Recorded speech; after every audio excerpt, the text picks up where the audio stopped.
Hi, my name is Wong, and I have here the Olympus OMD EM1 Mark III, and I want to share a few more tips on using Olympus OMD cameras. Let's do this!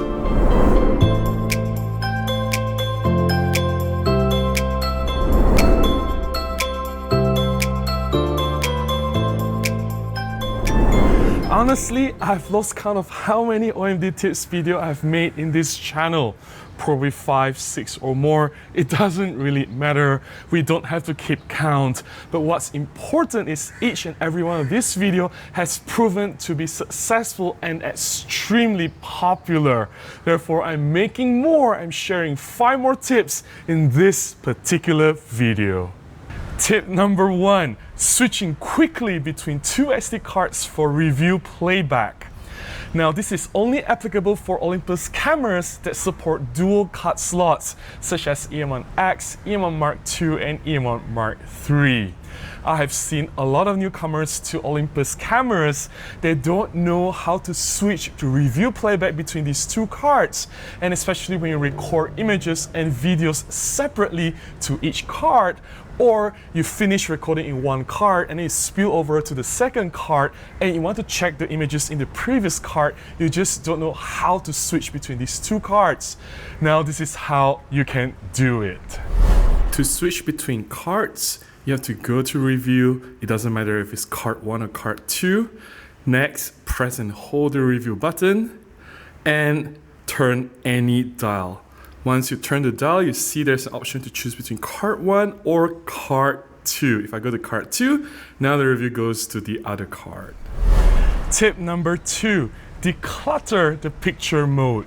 By default, when you go to the picture mode selection, the eye enhanced, vivid, natural, monochrome, portrait, muted, and all the dozens of art filters options in the picture mode selection, it can be overwhelming. Let's say you want to go from one picture mode to another, you might have to scroll through a lot of picture modes that you don't even use at all. One way to mitigate this is to disable many of these picture modes that you don't use and only leave the ones that you actually want to apply to your photographs active, so that when you actively select between these profiles, it can make your life a lot easier.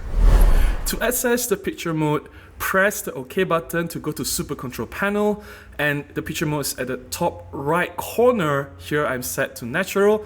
Go in, you have dozens and dozens of other modes. There's muted, portrait, monochrome, and dozens of other art filters. Say that I'm now currently in diorama 2, and if I want to go back to natural, I have to go in here, press in, and I have to scroll through so many items just to get back to natural. You can see how cumbersome this can get. To declutter this, you can disable all the picture modes that you don't use and just leave the ones that you normally use here, so that you don't have to go through so many items during this selection. To do that, go to Menu, under the gear icon, go to D1, then you find picture mode settings. Go in and uncheck the ones that you don't use. I'm gonna leave monochrome here because I do shoot black and white.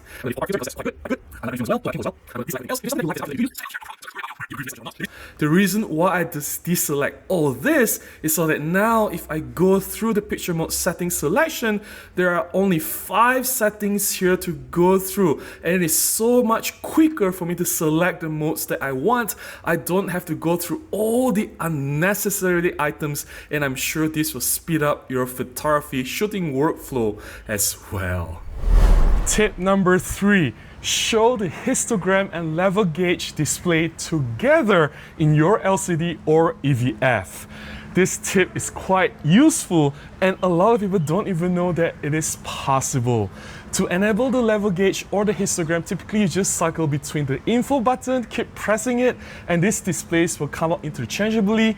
But by default, you can only display either the level gauge or histogram. This is how you can enable the display of both of them together on the same screen.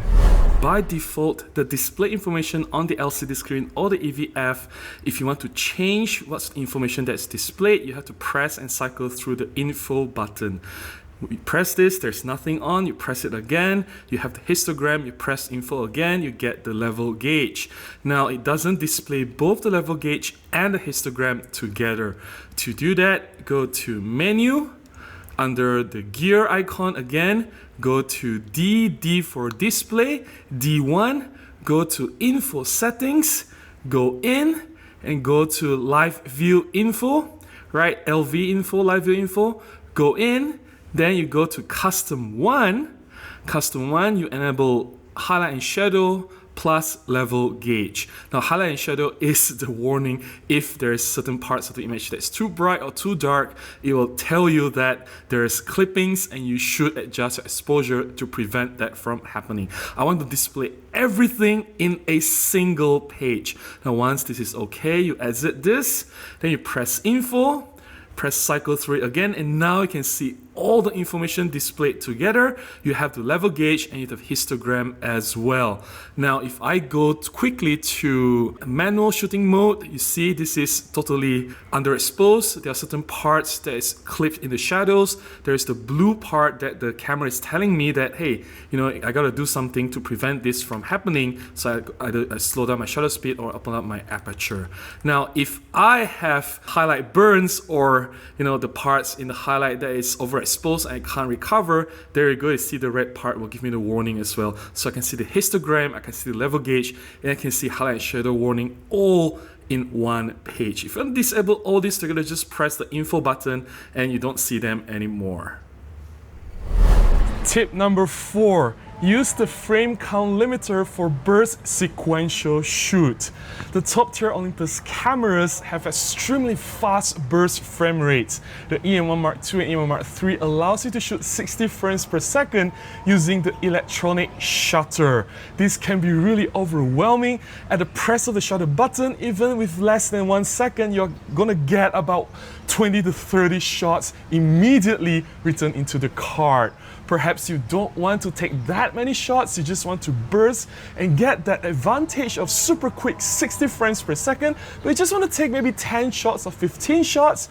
Here is how this frame count limiter can really help you to prevent yourself coming home with thousands and thousands of photographs that you have to delete later. To find the frame count limiter, press menu, go to the gear again and find C1. Here you have the burst sequential low settings or burst sequential high. We were talking about 60 frames per second electronic. Here, the maximum frames per second, you can change the speed if you don't want it to shoot at 60 frames per second. And here is the frame count limiter. You can customize it from 25 frames or say earlier I mentioned about just limit it to 15 or 10 frames. So here we have 15 frames. So once this is enabled, if you take a photograph in bursts, then that 60 frames per second speed will only allow you to take 15 shots and the camera will stop. Tip number 5. Automated focus peaking using Olympus lens in manual focusing.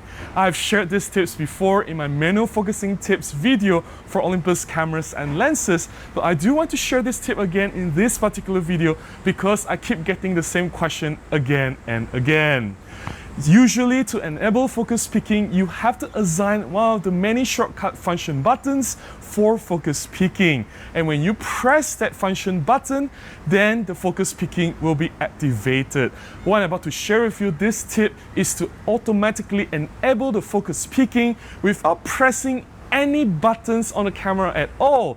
When you turn the camera to manual focusing, as you turn the manual focusing ring, you will automatically get focus peaking.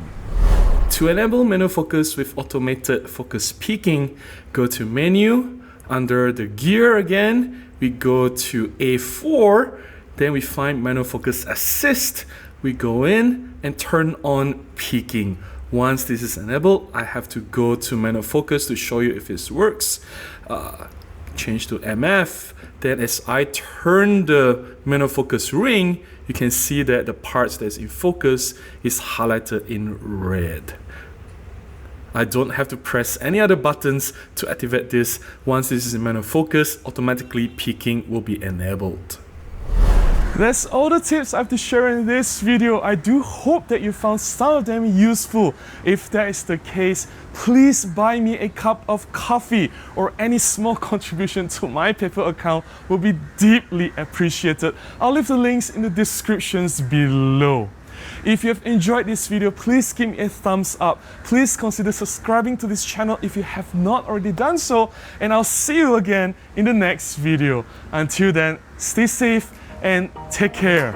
Bye-bye.